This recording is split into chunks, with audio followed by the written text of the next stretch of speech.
Hey guys, welcome to your Wednesday morning video. Got a lot of exciting stuff to share today.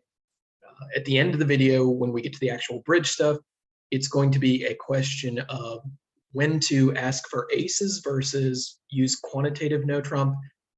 So this is a hand that was actually sent in by patron Deanna Eastwood, and I think it makes a really good video for today. So we'll be talking about that. Housekeeping items. Yesterday, I spammed the RBC Discuss and came up with 9 new patrons. So thanks, guys, so much for your support of this project. I think you're really going to like the content here. Monday, Wednesday, and Friday, you get a new video dropped. You'll get a link in your email, I believe.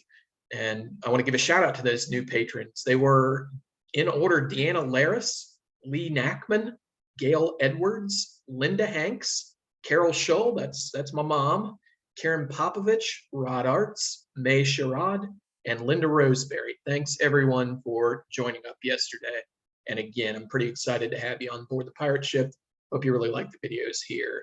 And yeah, I think I've probably sent you all a note, but we basically do a deep dive on one hand, or we do an auction review from the previous night's RBC hands, or we tackle a defensive theme. And at the end of the videos, I try to tag the themes so that they're pretty well organized for you over on the patron site. Winners from last night. This is another benefit of membership here, is that I'll give you a shout out when you do well at the RBC. Last night we had 4 of them. Betsy Mebin and May Sherrod, new subscriber May Sherrod, both placed. Congrats to them. And big winners were Vladimir Stemkovsky, finished first East-West. It was Barbara Hudson right behind him, finishing second East-West.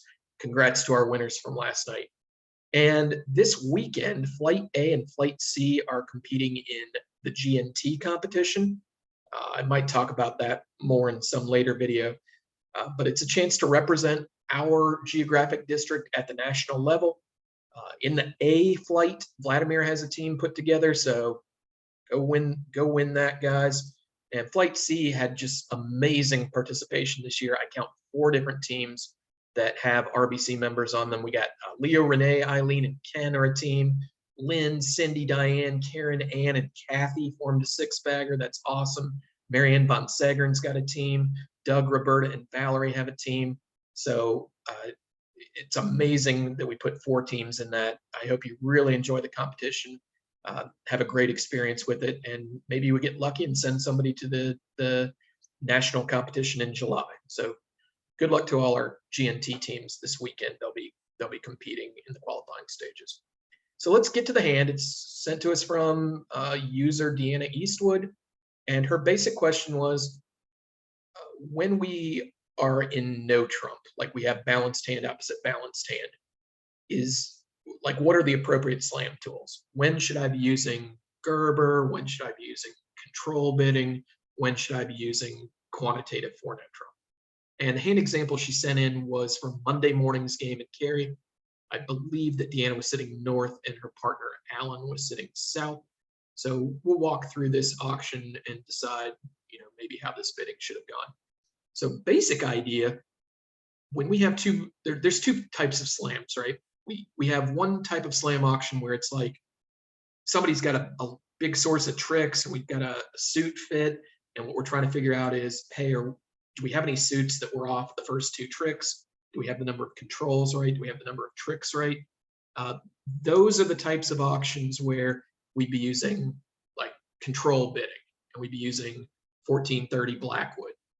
When it's 2 balanced hands together, like in today's example, those are the times when we're going to be using like mainly 4 no trump quantitative as a way to decide, should we play 4 no trump or should we play 6 no trump on these 2 hands? Okay, so let's walk through this auction. This one's going to look a little bit funny just because I couldn't situate at the actual table. East was the dealer, so I'm going to pass with the north hand, but just completely ignore that, right? East is the dealer here. So south opened a spade. He's got a pretty good hand, 16 count, 5-4 shape, semi-balanced. North bids 2 game forcing clubs here. Okay, definitely enough to force to game, and you don't want a 2/1 in your heart suit because that would show 5. So we kind of just pick the longer minor here. It's okay to 2/1 in a 4-card minor. But if you 2/1 in hearts, you need to have 5. Okay, so she bid 2 clubs. South came back and bid 2 diamonds. It's natural enough. Notice that we don't need to do anything exciting to show that we've got some extra values here. Like we've got 16 where we might have just had 11 or 12. We don't have to do anything special just yet. Deanna bid 2 hearts with the north hand. This is natural. Okay, it's not 4th suit forcing. That would be redundant. We don't need 4th suit forcing the game in a 2/1 auction. So 2 hearts here just shows hearts. More on this bid in just a second. South can bid 2 no trump. All right. And what he's saying at this point basically is I've got a 5-4-2-2 hand. I showed you had 5 spades, I showed you had 4 diamonds, and now on my third bid, I'm saying I'm as balanced as could be given the first 2 things I said. That the auction that South has perpetrated here is highly indicative of 5-4-2-2 shape. All right. At this point, if you're North, like there's no suit fit, right? We're going to be playing this hand in no trump, but you got to be a little bit concerned that 3 no trump isn't enough.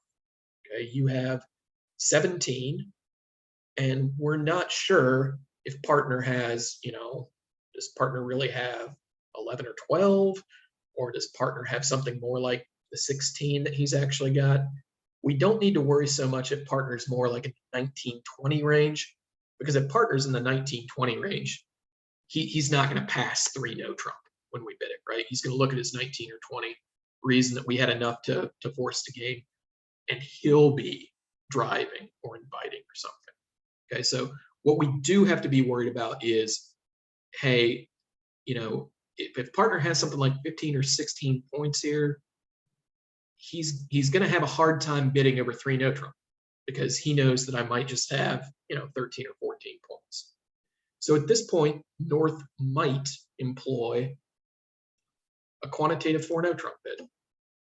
And what this says in English is, partner, do you have extra values?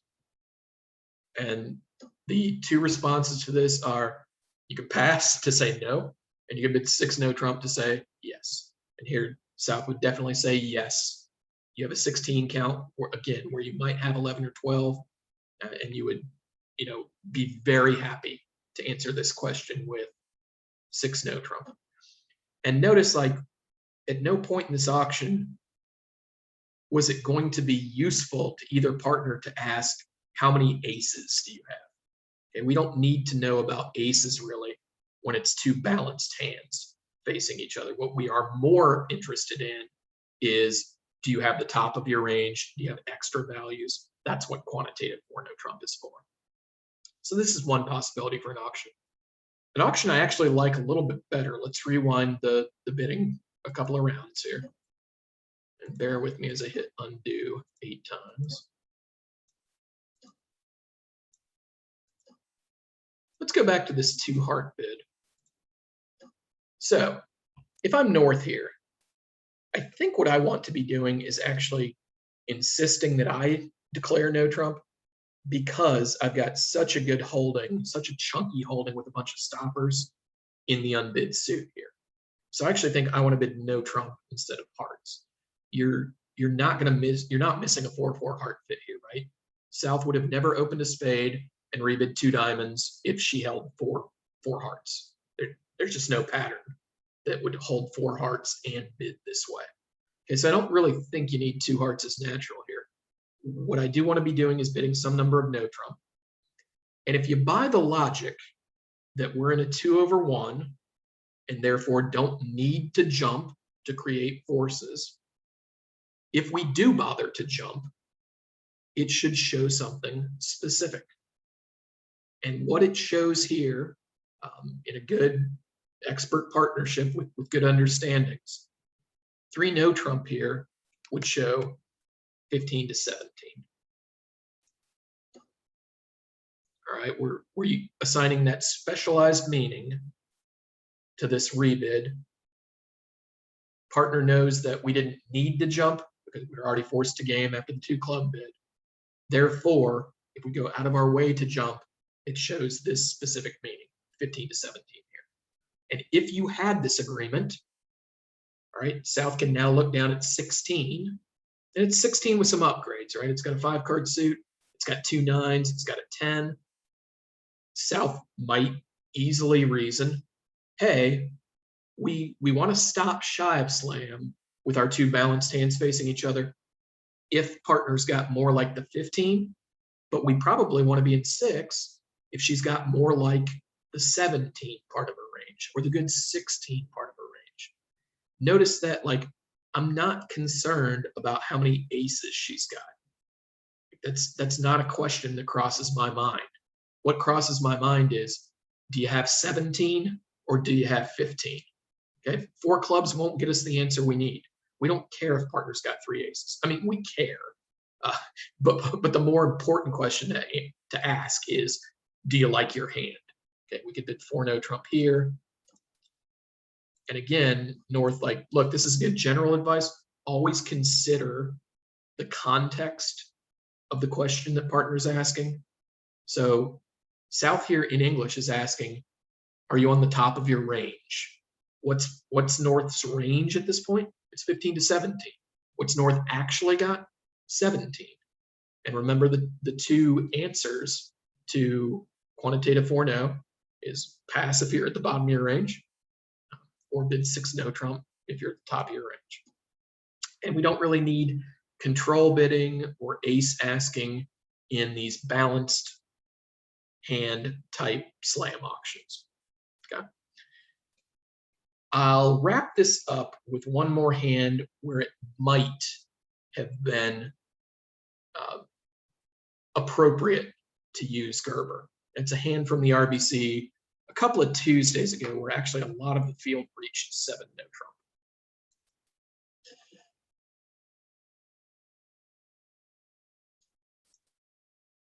So hypothetically, let's say the East opened 2 no trump, showing 20 to 21 balanced. I actually think maybe it's a little too good for 20. Like, I know it's literally 21 high card points, but it's pretty good. It's got some 10s and 9s. Again, it's got a 5-card suit. It's got a nice 5-card suit. I would probably be in the camp that would open 2 clubs on a hand like this and rebid 2 no trump and sell the idea that I had a hand that was 22. Okay. But let's say, for the sake of illustration, the East opened this hand 2 no trump, showing 20 to 21. West here has the rare hand where what he wants to know is, how many aces do you have? Look, West is looking at 18 high card points. Is that right? No, not that many. 15, and a probably 6-card running spade suit, right? The worst spade holding the East is going to have is too small. And then the only thing that we need is for the spades to break 3-2. That's a worst case scenario. It's also possible that we've got 13 tricks, even if the spades are only good for 3 tricks. But, you know, he sort of wants to bid 7 no trump, thinking that there's going to be 13 tricks here. But before he does that, he needs to stop and make sure the partnership's not off an ace. Okay? And the way you would do this is by bidding Gerber. This is a Gerber auction because it's a 4-club bid as a jump after partner has bid or rebid some number of no trump.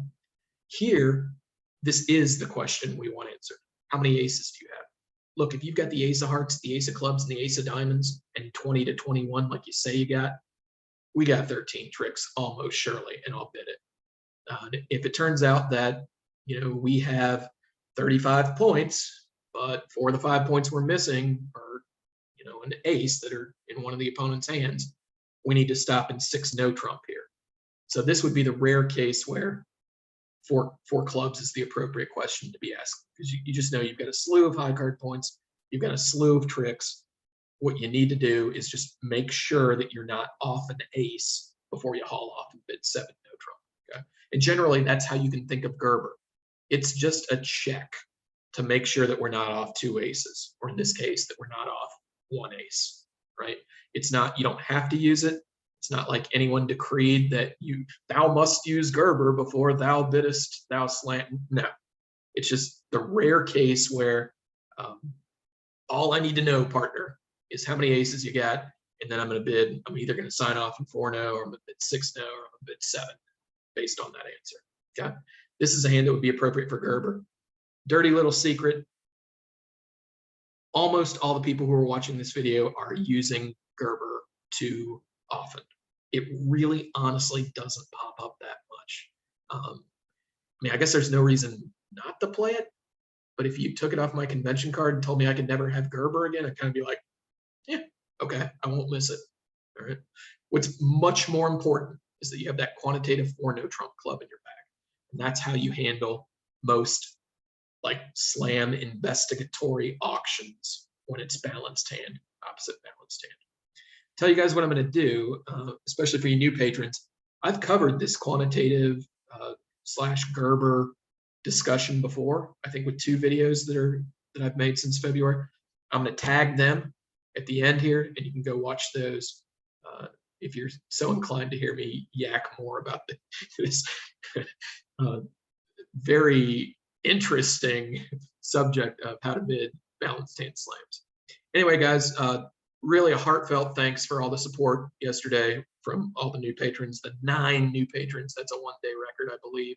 Congrats to our winners. Good luck to our GNT competitors this weekend. And I'm going to see you guys again Friday morning with new fresh material. Enjoy your Wednesday.